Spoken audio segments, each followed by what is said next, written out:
mamlakatimizda 28-apreldan 2-mayga qadar mehnat muhofaza qilish haftaligi o'tkazilyapti.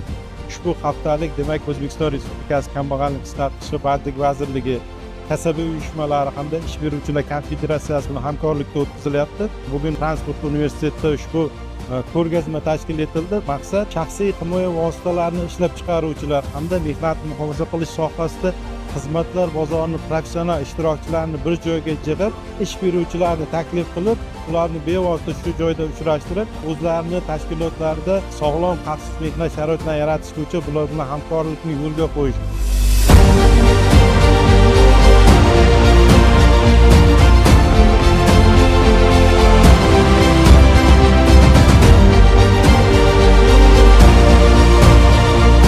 Talabalarimizning nazariy olgan bilimlarini amaliyotda, ya'ni qanday shaxsiy himoya vositalari borliklari va ulardan qanday foydalanish kerak, nima maqsad bu bilan mana shu masalalar ko'rib chiqildi.